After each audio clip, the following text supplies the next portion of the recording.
Hola a todos, muy buenas tardes. Yo soy Frida Danae Torres Sáenz, alumna de la Universidad Unitec. Estoy cursando mi primer cuatri en la carrera de Diseño Gráfico y Comunicaciones Audiovisuales.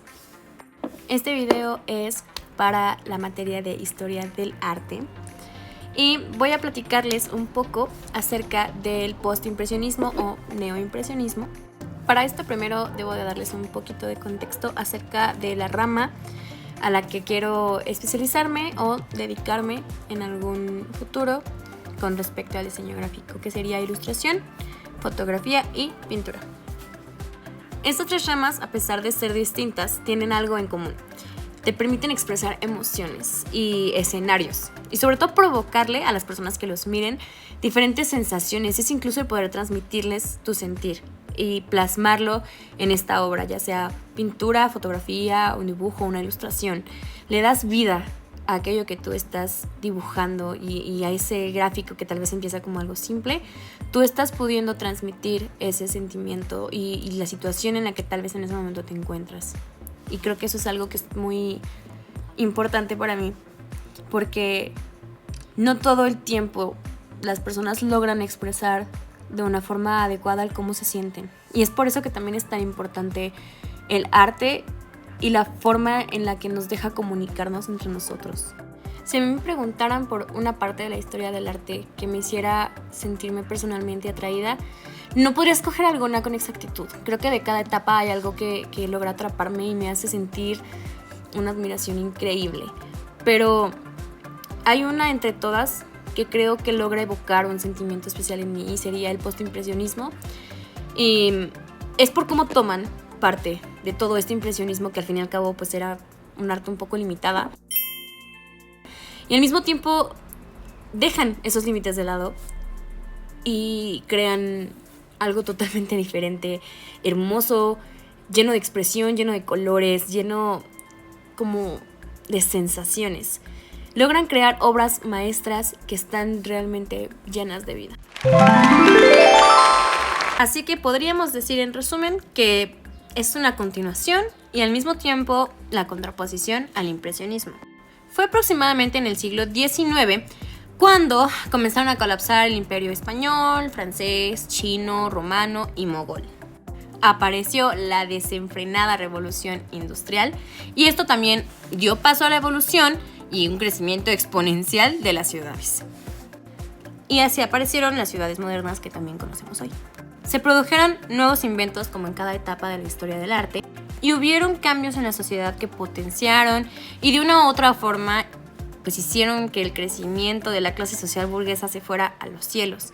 Esto favoreció a la masificación de formas artísticas, obviamente tradicionales y las ligadas a la clase alta como la ópera y el ballet. Pero el arte pictórico, por su parte, también tuvo cambios importantes y diferentes porque comenzaron a aparecer estos artistas que tomaron los preceptos que ya existían y los transformaron a su gusto de una forma muy personalista. ¿Qué elementos son los que a mí me parecen más interesantes y más atractivos del postimpresionismo? Bueno, realmente es muy fácil. La sombra y la luz por medio de los colores y cómo reflejan un nuevo punto de vista a la naturaleza, ya que en el impresionismo a veces logramos observar que la naturaleza es parte del paisaje, pero el postimpresionismo logra que la naturaleza sea el personaje principal, que sea realmente el protagonista de sus obras. Es difícil el poder darle tanta vida a veces a un paisaje, aunque realmente pues es algo de admirar. Muchas ocasiones tendemos a darle más protagonismo al ser humano y sobre todo creo que en corrientes anteriores pues era muy normal que tanto personajes mitológicos como personas o la religión fueran el protagonismo de estas obras, pero lo que a mí más me agrada es que logran darle una vida y una sensación incluso a veces nostálgica a escenarios que para cualquier persona podrían ser realmente muy normales y muy comunes. Una vez explicado esto, procedo a mostrarles una presentación de mi autoría para que conozcan un poco más sobre el tema y sobre todo para mostrarles obras que creo que son las más conocidas del postimpresionismo, aunque en realidad hay muchísimas porque durante toda esta época postimpresionista se nos regalaron joyas artísticas, pero aquí solamente puedo ponerles unas cuantas para no hacer la presentación tan larga. Y entonces en un ratito nos vemos.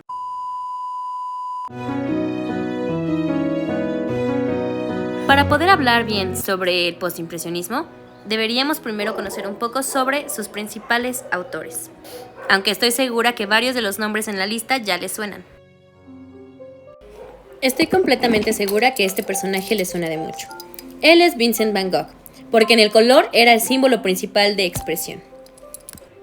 Van Gogh nació un 30 de marzo de 1853 en Groot-Zundert de Holanda. Era hijo de un pastor y fue criado en una atmósfera religiosa y bastante refinada. Vincent se definía como una persona emocional y que no tenía confianza en sí mismo.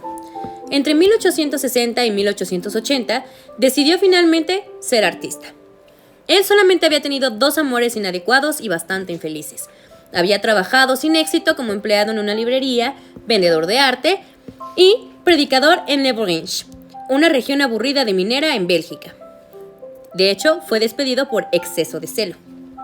En 1886, fue a París para unirse con su hermano Theo, el director de la Galería de Goupil, en París. Van Gogh estudió con Cormon y conoció inevitablemente a Pissarro, Monet y Gauguin, y empezó a dar más luz a su paleta tan oscura y a pintar en las brochadas cortas de los impresionistas. Van Gogh podría ser tal vez el pintor más reconocido de la pintura postimpresionista. Sin embargo, él apenas si logró vender 2 pinturas en vida, haciéndose famoso años después de su muerte. Si existe algo característico de Van Gogh, era definitivamente su capacidad para plasmar sus emociones en sus pinturas. Su emotividad le dio el don de poder transmitir aquello que sentía por medio de su paleta de colores. Podíamos notar pinturas oscuras o pinturas sumamente luminosas. Paul Cézanne es el padre de la pintura moderna.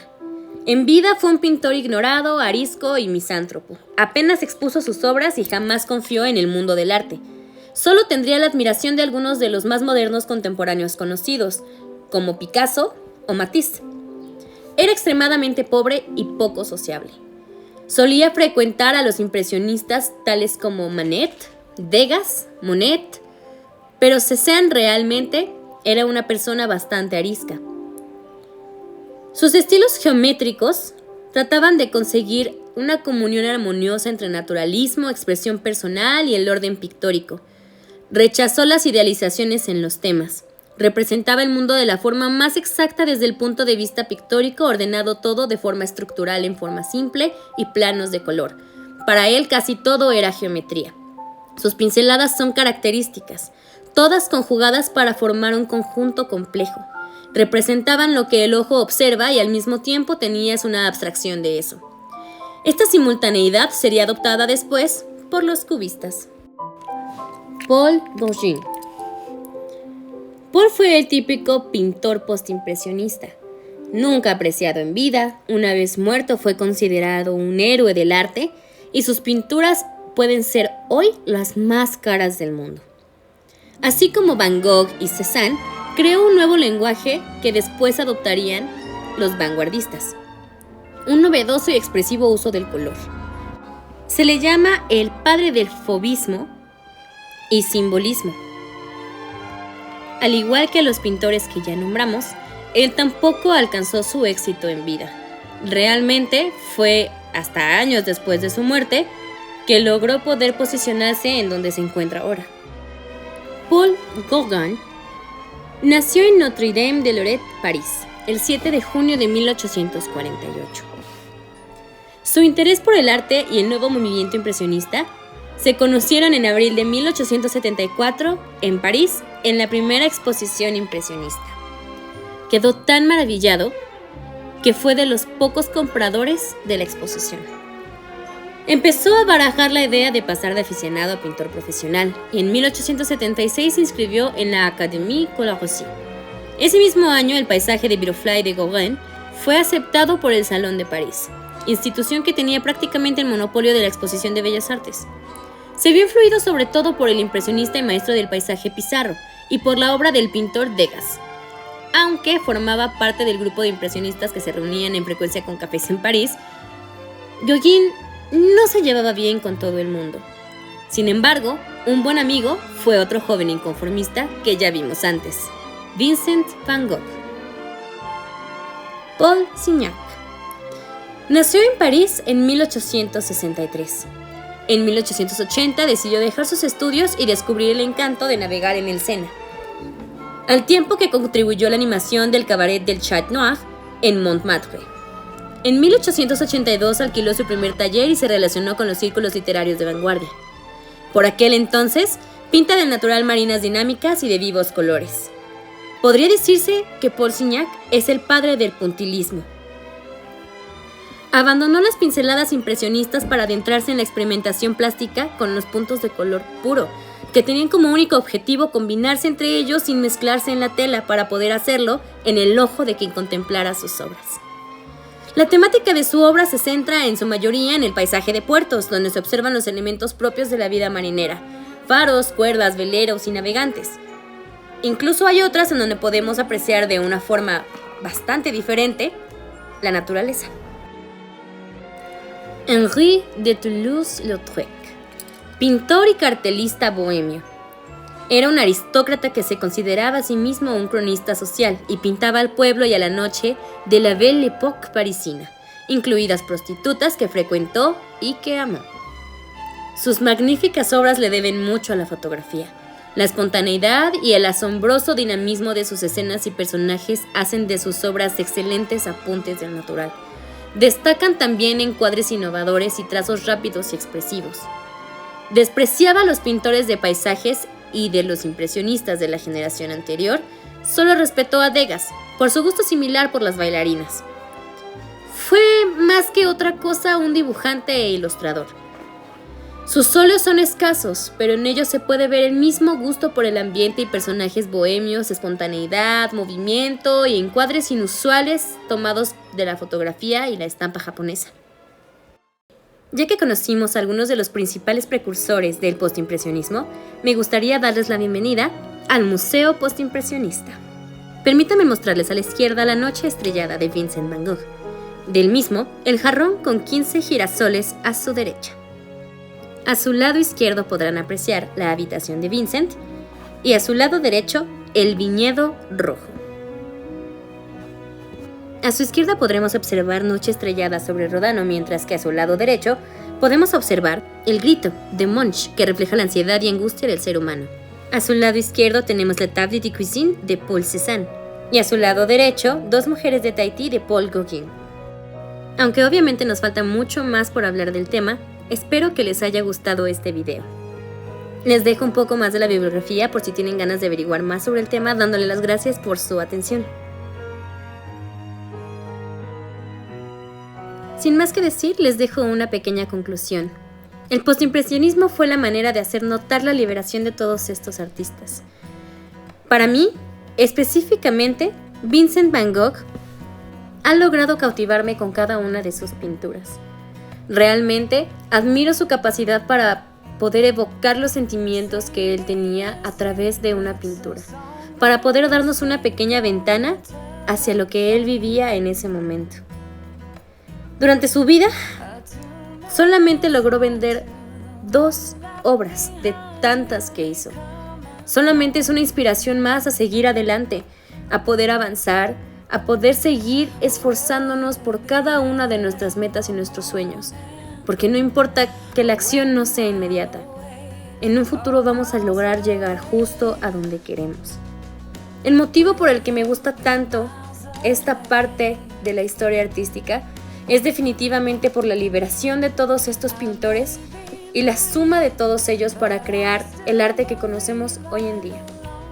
Realmente la fotografía, la pintura, todas ellas son una forma de expresión maravillosa que solamente nos da a entender una vez más que aunque no para todos la mejor forma de comunicar nuestras emociones sea de manera verbal, podemos hacerlo también de esta forma, que el punto siempre va a ser encontrar una liberación. En específico, a mí me gustaría también dedicar un poco de mi tiempo a dar clases de pintura a niños que tengan problemas de comunicación, a niños que de verdad se les dificulte el poder expresar cómo se sienten, porque yo fui una de esas niñas y lo que más me ayudó fue la pintura y ser guiada por una persona que realmente me hizo saber la importancia de expresarme a través del arte. Sin más que decir, espero que les haya gustado mucho esta presentación. Les mando un enorme saludo y hasta luego.